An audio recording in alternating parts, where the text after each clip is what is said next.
आदाब, इस्तकबाल है। मैं हूं आपके साथ अबू हुरैरा। अफगानिस्तान में तालिबान के हुकूमती इंतजाम संभालने और अमरीका और इत्तेहादियों के मुकम्मल इनखला के बाद खित्ते में अफगानिस्तान को पुरअमन और मुस्तहकम मुल्क बनाने की कोशिशें जोर पकड़ रही। इसी तनाजुर में शंघाई ताउन तंजीम का अहम इजलास मुनक्किद हुआ। शंघाई ताउन तंजीम के मेंबर ममालिक में चीन, रूस, हिंदुस्तान, पाकिस्तान, वस्त एशियाई ममालिक समेत 8 ममालिक इस तंजीम के रुकन हैं। तंजीम की 20वीं सालगिरह और इजलास में अहम तरीन जो मौजू था वो अफगानिस्तान में तब्दीली के बाद खित्ते की मजमूई सूरत हाल और आने वाली मुश्किलात को दूर करने के लिए इक़दामात पर गौर व खौज किया गया। वज़ीर-ए-आज़म नरेंद्र मोदी ने भी इस इजलास से खिताब किया और खित्ते की सलामती और अमन पर जोर दिया। आज इसी इजलास पर हम बात करेंगे। बहुत खास मेहमान मेरे साथ जुड़े हुए हैं। बहुत जल्दी अपने मेहमानों का आपसे तारुफ करा देता हूं। मेरे साथ मानव सचदेवा जी हैं, यूक्रेन से मेरे साथ जुड़े हुए हैं, जो कि साबिक सीनियर यूएन ऑफिशियल है अफगानिस्तान के लिए। मानव सचदेवा जी, आपका बहुत इस्तकबाल है न्यूज 18 उर्दू में। प्रोफेसर अखलाक आहन साहब हैं, आलमी उमूर के माहिर हैं। कैप्टन अनिल गौर जी डिफेंस एक्सपर्ट हैं और सुहेल काजमी साहब सीनियर सहाफी हैं, जम्मू से जुड़े हुए हैं। सभी मेहमानों का बहुत इस्तकबाल है न्यूज 18 उर्दू में। मैं सबसे पहले मानव सचदेवा जी आपसे शुरुआत करना चाहूंगा, बहुत मुख्तसर में। आज जो एससीओ का इजलास हुआ, शंघाई ताउन जो इजलास हुआ, इसमें हमने देखा कि जितने मेंबर कंट्रीज हैं सबने अफगानिस्तान पर फोकस किया कि अफगानिस्तान के जो हालात हैं ये रीजन के लिए बहुत इंपॉर्टेंट है।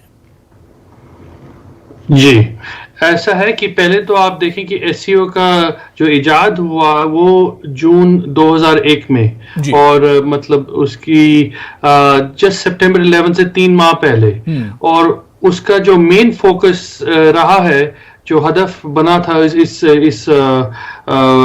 ग्रुप का, वो यही था कि हम किस तरह जैसे रीजनल स्टेबिलिटी जैसे कहते हैं कि अमनियत, जो पूरे इलाकी अमनियत हो, तो उस तरफ अब आज जो वजीर आजम ने एक स्पीच दी है, अब वो सब लोगों ने, मतलब जो मौजूद मेंबर्स हैं, सब ने कबूल तो की है, पर उसका मानी हर एक के लिए अलग है, उसका हदफ हर एक के लिए अलग है। अगर पाकिस्तान वो कहता है कि वी वांट वहां पे पीस एंड सपोर्ट दी जाए, वो इसलिए कहता है कि अगर तालिबान को थोड़ी माली तौर पे सपोर्ट दी जाएगी तो वो थोड़ा सा और कवीतर हो जाएगा और स्ट्रांग हो जाएगा। हिंदुस्तान का जो अपना हदफ है वो अलग है कि हम तरीके से ये ना हो कि कश्मीर में या कहीं और कुछ जैसे पहली दफा जब सोवियत यूनियन के वॉर के बाद खत्म हुए थे तो चेंजेस आए थे, तो उनके हर एक रीजन के हदफ और है, लेकिन सबने एक जॉइंट स्टेटमेंट दी है। तो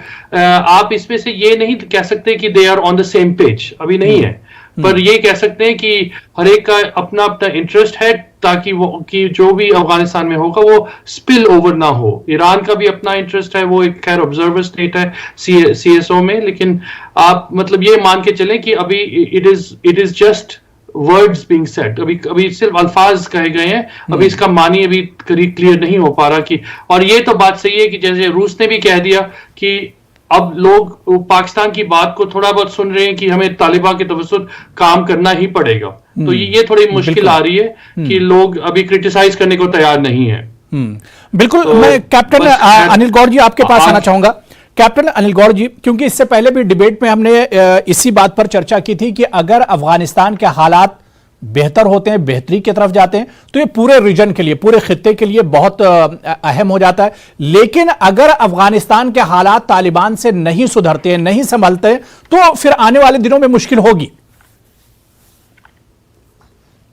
सही बात है। देखिए, अफगानिस्तान में जो अब हालत है वो सूरत है कि तालिबान के अंदर वो एक नहीं बना। आप नॉर्दर्न अलायंस की जो तालिबान शासनकार है उसके अंदर देखिए हकानी है, वो लगे हुए हैं अपनी सुप्रीमेसी के लिए, और पाकिस्तान चाहता है कि हकानी की सुप्रीमेसी हो, क्योंकि उनको लगता है कि जो हकानी है वो ज्यादा कट्टरपंथी हैं इस बजाय तालिबान जो है, जो दूसरे जो बदर ये ब्रदर ग्रुप वगैरह जो है, जो डिप्लोमेटिक टॉक्स में थे सारे, उनसे। इसीलिए आपने देखा कि ब्रदर को भी साइडलाइन हुआ, ब्रदर की जो आपस में इनकी बातचीत हुई है, जो बहस सारी हुई है, वो इसी बात पे हुई है। क्योंकि जो वहां पे जितनी की पोस्ट हैं, आप देखिए, जो प्रोस्क्राइब टेररिस्ट थे यूनाइटेड नेशंस के, जिनके ऊपर बाउंटी रखी हुई है, वो इंटीरियर मिनिस्टर बने हुए हैं, वो दूसरे मिनिस्टर बने हुए हैं, तीसरे मिनिस्टर बने हुए हैं। अब मुश्किल ये हो गया है सारी दुनिया के लिए कि वो किसके, या तो पहले उनको जो प्रोस्क्राइब टेररिस्ट हैं अब उनसे डीलिंग कर लें भाई, क्योंकि अब कोई हालत नहीं है, या फिर दबाव डालें कि भाई ये जो प्रोस्क्राइब टेररिस्ट है इनको हटाया जाए। पाकिस्तान की अपनी मंशा है कि वो हक्कानी नेटवर्क को पूरा उधर उसके ऊपर हावी होना चाहता है, क्योंकि उससे पाकिस्तान की जो ISI है उसकी पकड़ मजबूत रहती है वहां पे। क्योंकि आप देखिए, पाकिस्तान को अपनी भी प्रॉब्लम है, वहां पे तहरीके तालिबान है, वो इनके साथ नहीं है, वो पाकिस्तान फौज के साथ लड़ रही है। उसी हिसाब से दूसरे जो गुट हैं जो बीच में, वो आपस में है। अभी हाल ही में आपने देखा, ये काबुल के अंदर रॉकेट फायर हुए दोबारा। अब किसने किया कोई मानता नहीं है कि हमने किया, पर ये दिखा रहा है, दर्शा रहा है कि वहां पे स्थिति बड़ी नाजुक है। अभी किसी भी पलड़े को आप ये नहीं कह सकते कि हाँ जी ये पूरे कंट्रोल में है। और सबसे बड़ी प्रॉब्लम ये है कि जब तक वो कंट्रोल में नहीं होगा, वहां पे शांति नहीं होगी। आसपास के जितने मुल्क हैं, चाहे वो आप तुर्कमेनिस्तान ले लीजिए, उज्बेकिस्तान ले लीजिए, रशिया ले लीजिए, ईरान ले लीजिए, हिंदुस्तान ले लीजिए, चीन ले लीजिए, हम इन सब के अंदर एक मतलब की एक रहेगा दहशत की, वो रहेगी कि नहीं, बिल्कुल बिल्कुल जाहिर सी बात है कि इस रीजन में जितने कंट्रीज आते हैं सब एक दूसरे से जुड़े हुए हैं, और अगर खित्ते के किसी एक मुल्क में हालात बेहतर नहीं होते हैं तो उसका असर दूसरे ममालिक पर जरूर पड़ेगा, पड़ोस के ममालिक पर। मैं अखलाक काहन साहब आपके पास आना चाहूंगा। अखलाक काहन साहब, ये बात तो हुई जो हम शंघाई कोऑपरेशन इजलास की बात कर रहे हैं, और इसमें जो वजीर आजम ने जोर दिया, उन्होंने कहा कि शिद्दत पसंदी सबसे बड़ा खतरा है इस वक्त इस पूरे खित्ते के लिए और दुनिया के लिए। जी, इसमें जो SCO की जो मीटिंग हुई है, इसमें 3 बड़ी अहम चीजें हैं। एक तो जो प्राइम मिनिस्टर साहब ने अपना कंसर्न दिया इसके हवाले से, और कि इससे जो है एक रेडिकलाइजेशन का खतरा है, और ये कंसर्न जाहिर है जैसा कि सचदेवा जी ने इशारा किया कश्मीर के हवाले से है, और दूसरे ये कि दूसरे इलाकों में भी है। अगरचे तालिबान के जो लीडर्स हैं उन्होंने बयानात दिए कि हमारा जो हमारी जमीन से किसी को इस हवाले से कोई सपोर्ट नहीं होगा। एक तो ये बात हुई, लेकिन दूसरी जो चीज है वो जो एक चीज देखने में आई, बावजूद इसके कि बहुत सारे मसाइल पे हर मुल्क का अपना इंटरेस्ट होता है और इस बुनियाद पे इख्तलाफ होता है, लेकिन सारे मुल्कों ने तकरीबन मुत्तहिदा तौर पे ये कहा कि जो मौजूदा अफगानिस्तान है उसको सपोर्ट करना है, उसको रीबिल्ड करने के लिए। ये एक बात पे तकरीबन सारे लोग किसी न किसी शक्ल में मुत्तहिद नजर आए। तीसरी जो चीज हुई है वो कि जो अफगानिस्तान से ही कहीं ना कहीं और वहाँ के मौजूदा हालात से इंस्पायर्ड है, वो है ईरान को परमानेंट मेंबर की शक्ल में SCO में दाखिल करना। बिल्कुल। और आपको ताज्जुब होगा कि अभी तक जो मुल्क जो है उसकी मुखालफत करता था और वीटो कर देता था हमेशा उसकी मेंबरशिप को, वो खुद ताजिकिस्तान था। और उसका इल्ज़ाम ये था कि ईरान जो है वो कहीं ना कहीं उसके शुरुआती दिनों में जो रिबल्स थे उसमें वो सपोर्ट था। ये इल्ज़ाम, इस इल्ज़ाम की बुनियाद पे ताजिकिस्तान करता रहा। लेकिन मौजूदा ज़माने में जो पंशीर के हालात हुए और उसमें जिस तरह से ईरान ने प्रो ताजिक और प्रो पंशीर जो स्टैंड लिया है, मुझे लगता है कि ये वजह हुई है जिसकी बिना पे ताजिकिस्तान और ईरान करीब आए हैं और फाइनली जो है ईरान एक परमानेंट मेंबर के तौर पे शामिल हुआ है। तो ये एक चीज, 3 बातें मुझे लगती हैं कि इस हवाले से बहुत अहम है। बाकी ये है कि खुद प्राइम मिनिस्टर पाकिस्तान के इमरान खान पहले नहीं गए थे, उनका जाना नहीं था, फिर अचानक वो दोशंबे पहुंचे और उन्होंने जाके ईरान के प्रेसिडेंट से मुलाकात की और बाकी चीजों से, तो मुझे लगता है कि ये जो चीज डेवलपमेंट्स हो रहे थे वो ये एक बड़ा डेवलपमेंट है, एक बड़ी तब्दीली है जिस तरह के खित्ते में हालात हैं, और वैसे में पाकिस्तान ईरान की मुलाकात होना और एससीओ का इजलास होना, तो ऐसे में ये एक बड़ा डेवलपमेंट कहा जा सकता है। मैं सुहेल काज़मी साहब आपके पास आना चाहूंगा। सुहेल काज़मी साहब, पैनलिस्ट ने जो इस इजलास के बारे में अलग अलग जो अपना तज्जिया किया, लेकिन क्या आपको नहीं लगता है कि इस इजलास से एक चीज तो ये निकलकर बिल्कुल साफ तौर से आई कि अफगानिस्तान के मौजूदा हालात पर रीजन और खित्ते के जितने ममालिक हैं वो सब कहीं ना कहीं अपना नफा और नुकसान देख रहे हैं? बिल्कुल ठीक, जैसे इन्होंने कहा, पहले भी कहा प्रोफेसर साहब ने भी, जितने भी पार्टिसिपेंट हैं, कि हर कंट्री अफगानिस्तान के साथ जुड़ के पहले अपना मफाद देखना चाहती है कि उनका फायदा क्या होगा, क्योंकि हम पाकिस्तान के साथ जुड़े हैं, हमारी नेबरिंग कंट्री पाकिस्तान है, और खासकर जम्मू कश्मीर में जम्मू कश्मीर जो है बड़ा सेंसिटिव स्टेट रहा शुरू से, तो पाकिस्तान जो है वो कश्मीर को बॉयल करने की कोशिश करता है, वो अपना फायदा देखता है, और इसीलिए उन्होंने शिरकत की और ईरान के साथ जुड़ के। उसी तरह अगर आप देखें जो प्राइम मिनिस्टर ने आज कहा, वो देखिए उन्होंने काफी दिन चुप्पी रखी, और हमारे प्रधानमंत्री ने जो आज बात की वो बिल्कुल सच्चाई पे बिना है, क्योंकि रेडिकलाइजेशन जो है वो उनका मेन मौकफ रहेगा, उसमें कोई उनकी चेंज आई नहीं है, और उनकी कोई बॉडी लैंग्वेज में वो चेंज दिख नहीं रही है। मैं ये समझता था कि अफगानिस्तान में 20 साल बाद तालिबान ने टेक ओवर करने के बाद बेहतर होता कि थोड़ी देर वो अपनी कंट्री को मजबूत करने में लगाते, अपनी ह्यूमन राइट वायलेशंस को कटेल करने में लगाते, वुमेन्स राइट्स को इंप्रूव करते, एजुकेशन के स्टैंडर्ड को थोड़ा सा देखते। लगता यही था शुरू में, लेकिन जैसे अब दिन बढ़ रहे हैं तो ऐसा कोई चीज वहां इंप्रूवमेंट उस तरह से दिख नहीं रही है, निस्बत ये कि वो भी अपना फायदा चाहता है और अपनी जो पावर है उसका डिस्प्ले करना चाहता है। समझ किसी भी कंट्री को नहीं है कि अफगानिस्तान किस तरफ चलेगा, लेकिन अब वो साथ दे चुके हैं और उनके साथ रहे हैं, चाहे वो पाकिस्तान है, चाइना है, ईरान है, अब वो भी ढूंढ रहे हैं कि फायदा और नुकसान क्या है। तो आने वाले दिन मुझे लगता है वो ज्यादा अच्छी तरह इलेबोरेट करेंगे, लेकिन जो इंडिया का स्टैंड है वो बड़ा क्लियर और वाजिया है, और मुझे लगता है उसको मैक्सिमम कंट्रीज ने अप्रूव किया है, क्योंकि बीमारी जिस घर में होती है उस घर को पहले उस बीमारी को ठीक करना है, तभी उस बीमारी का नुकसान बाकी मुल्कों को ना हो, बाकी नेबर्स को ना हो, उस पर ध्यान देने की जरूरत है। इसी पे एम्फेसाइज प्राइम मिनिस्टर ने भी किया। बिल्कुल, जाहिर सी बात है वज़ीर आज़म ने इसी बात पर जोर दिया कि शिद्दत पसंदी, बुनियाद परस्ती और दहशतगर्दी इस तरह के जो मर्ज हैं पहले इसका इलाज ढूंढा जाए और उसके बाद की तमाम बातें हैं। मैं मानव सचदेवा जी आपके पास आना चाहूंगा। मानव सचदेवा जी, एससीओ के आज के इजलास में जो बयान इमरान खान की तरफ या शी जिनपिंग की तरफ से जो बयान आया, इनके बयानात से चीन या पाकिस्तान की जो नीयत है अफगानिस्तान को लेकर उसे किस तरह से देखा जाए?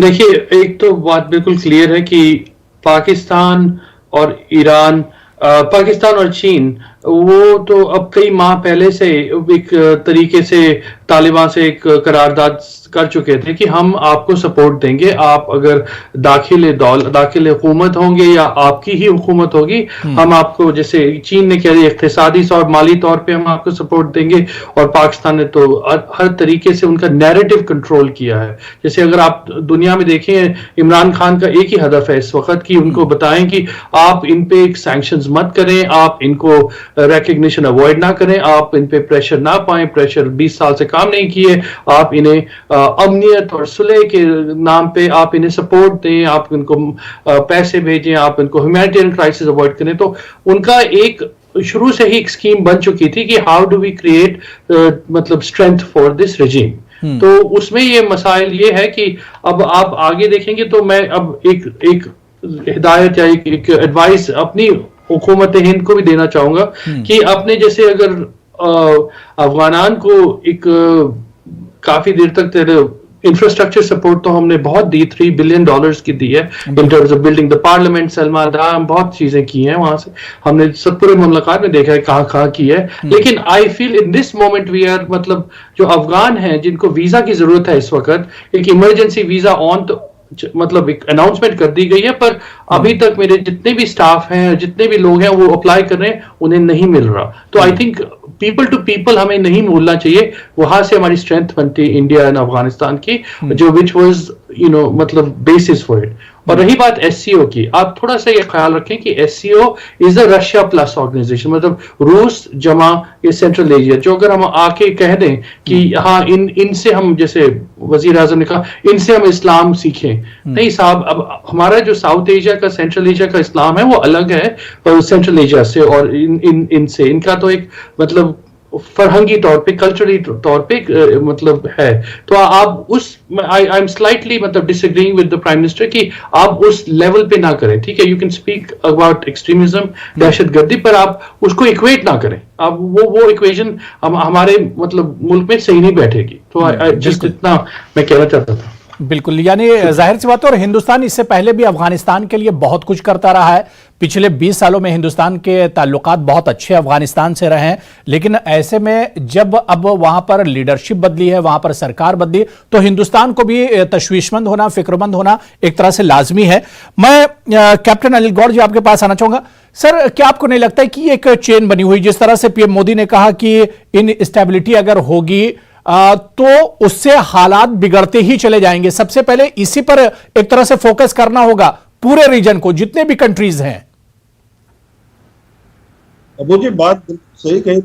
देखिए, पहले ये है अफगानिस्तान स्टेबलाइज हो जाए, तो अगर अफगानिस्तान स्टेबलाइज होगा, आप देखिए जैसे तालिबान ने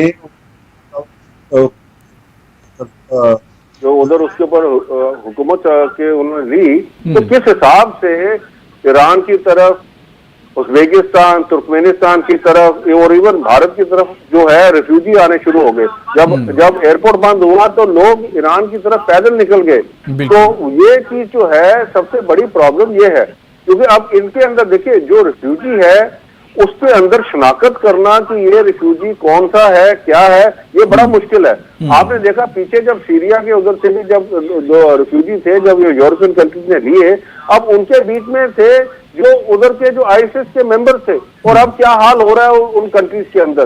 तो ये चीज बड़ी जरूरी है कि जब यहाँ पे पहले जो अफगानिस्तान है उसको स्टेबलाइज किया जाए। अब स्टेबलाइजेशन के लिए देखिए, जब तक तालिबान अपने आप को बदलेगा नहीं, ये स्टेबलाइज होगा नहीं। अगर आप उसी हिसाब से चलते रहेंगे, आप वो वहाबी जो इस्लाम है और वो शहरियत वाला इस्लाम वहां करेंगे, तो मेरे को लगता नहीं है ये स्टेबलाइज होगा।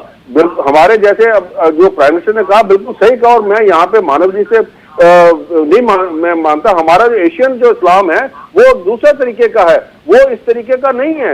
और जो वहाबी इस्लाम है, जो सीरिया वगैरह मिडिल ईस्ट से जो चला है, वो है ये जिहादी इस्लाम। और वो अगर तालिबान अगर वहां पे करेगा, तो वहां पे अफगानिस्तान कभी भी स्टेबलाइज नहीं होगा, चाहे आप जितना मर्जी पैसा दे दीजिए उधर, चाहे आप जितना मर्जी कर लीजिए। क्योंकि देखिए, अगर 20 साल अमेरिका ने इतने बिलियन डॉलर वहां पे दिए, सब कुछ करने के बावजूद, तो नहीं सोच रहा, क्योंकि जो बेसिक चीज है, जब तक आप ह्यूमन राइट, जैसे कादमी साहब ने कहा, ह्यूमन राइट्स, औरतों के लिए जो हकूक है, उनकी स्टडीज वगैरह सारा कुछ जो है, जिस हिसाब से अफगानिस्तान 70s के अंदर होता था, जब तक आप उस हिसाब से नहीं करेंगे, अफगानिस्तान स्टेबलाइज नहीं होगा। और अफगानिस्तान बिल्कुल जाहिर सी बात है कि तालिबान ने जो दावे शुरू में किए थे, लेकिन वो दावे अब हकीकी तौर पर या जमीनी तौर पर एक तरह से नजर नहीं आ रहे हैं।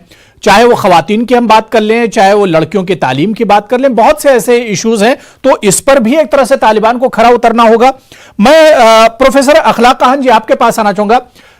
अखलाक खान साहब, अगर एससीओ की बात करते हैं तो इसमें रशिया, चीन, हिंदुस्तान ये बड़े स्टेक होल्डर्स हैं, और इनमें रशिया का आज का जो रिएक्शन है आप उसे देख लीजिए कि रूस ये मानता है कि मुज़ाकरात का तालिबान से एक रास्ता खोलना चाहिए, बातचीत होनी चाहिए।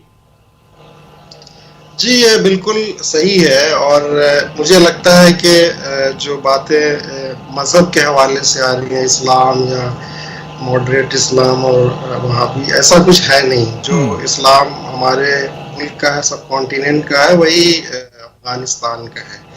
तो और ये सारे कंसर्न जो है, जो बाकी चीज़ों का है, जो मिलिटेंट ग्रुप्स का है, वो सारे मुल्कों का है। तो ये मुझे लगता है कि ज़्यादा मैच्योर रिस्पॉन्स है जो रशिया का है कि भाई हमारा इंगेजमेंट है वो डिप्लोमेटिक है, हमारा बाकी चीजों से आप कैसे जीते हैं कैसे रहते हैं वो नहीं है।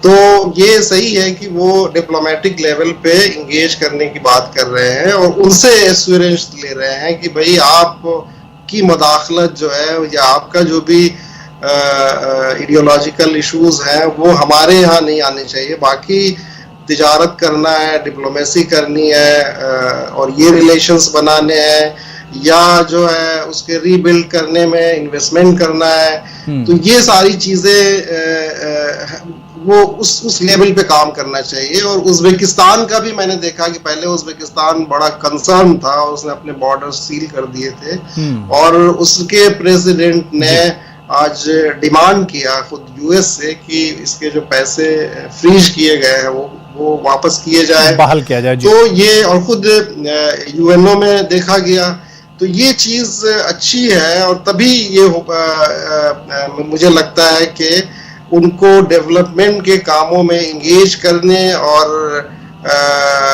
डिप्लोमेटिक लेवल पे इंगेज करना मुझे लगता है वो ज्यादा बेहतर है, बजाय इसके कि हम उनको दूसरी तरह के लेक्चर्स दें, तो वो बैकफायर कर सकता है और उससे बिल्कुल बहुत सही बात आपने कही। मैं सुहेल काज़मी जी, जो बात अखलाक खान साहब कर रहे थे इसी के आगे हम बात करें कि क्या आपको नहीं लगता है कि अब तालिबान जब इक़्तिदार में आ गए हैं तो अब उनकी लीडरशिप को आजमाना चाहिए, वक्त दिया जाना चाहिए। अब जो बात आज एससीओ इजलास में हुई कि तालिबान के साथ बातचीत होनी चाहिए, उन्हें एक मौका दिया जाना चाहिए। बिल्कुल आप ठीक कहते हैं, लेकिन मैं आपसे एक बात यहाँ करना चाहता हूं कि अगर आपने हिस्ट्री देखी होगी और जितने भी मुस्लिम वर्ल्ड के ममालिक हैं और खासकर वो ममालिक जो अपने मुल्क को जमहूरियत की डगर पे अच्छी तरह नहीं चला पाते या एक डेमोक्रेटिकल प्रोसेस को अच्छी तरह नहीं चला पाते, अमूमन देखा गया है वो इस्लाम, रेडिकलाइजेशन, जमात और शरिया लॉज को पे बात करते हैं और मुल्क को गलत इंटरप्रिटेशन से इस्लाम की आगे बढ़ाने की कोशिश करते हैं और फिर मुस्लिम ममालिक से जितनी हो सकती है ज्यादा से ज्यादा एड लेने की कोशिश करते हैं, उस तरह मुल्क चलाते हैं। ना उन मुल्कों में कभी जमहूरियत पनपी है, ना उन मुल्कों में कभी उन लोगों के बीच में विश्वास जागा है, ना अपने मुल्क के तहीं वो जो जिसको हम बोलते हैं जज्बा वो हुआ है। वही टेस्टिंग पीरियड इस वक्त अफगानिस्तान के पास दोबारा आया है 20 साल बाद। उम्मीद यही है कि बेहतरी की तरफ चले, लेकिन जो चीजें आपके बेस में होती है, जिस इमारत की जैसी बुनियाद होती है, अगर तो उसको आप मजबूत करने की कोशिश करें। नहीं, बिल्कुल जाहिर सी बात है कि अब एक तरह से दोबारा वो एक शुरुआत हो रही है, एक नई इनिंग्स है तालिबान की और इसमें अगर वो दुनिया का एतमाद हासिल करते हैं और दुनिया से ज्यादा अगर वो खित्ते और इसके अलावा अफगानियों का अगर एतमाद हासिल करते हैं, उनका भरोसा हासिल करते हैं, तभी एक तरह से बात बनेगी। और क्योंकि ये एक शुरुआत है और यहीं से अब उन्हें पटरी पर रहना होगा, अगर पटरी से उतरेंगे तो फिर तमाम चीजें एक तरह से गड़बड़ हो जाएंगी जो 20 साल पहले हुई थी। तो ऐसे में अब यहां से तालिबान जब नई शुरुआत एक आगाज है तो यहां पर उन्हें तमाम चीजों पर एक तरह से जो बातें वो पहले कह रहे थे उसी पर एक तरह से अमल करके दिखाना होगा और पूरी दुनिया और अफगान अवाम का भरोसा जीतना होगा। बहुत बहुत शुक्रिया सुहेल काज़मी जी मेरे साथ जुड़ने के लिए, कैप्टन अनिल गौड़ जी, प्रोफेसर अखलाक आहन साहब और मानव सचदेवा जी, सभी का बहुत बहुत शुक्रिया डिबेट में जुड़ने के लिए। आदाब।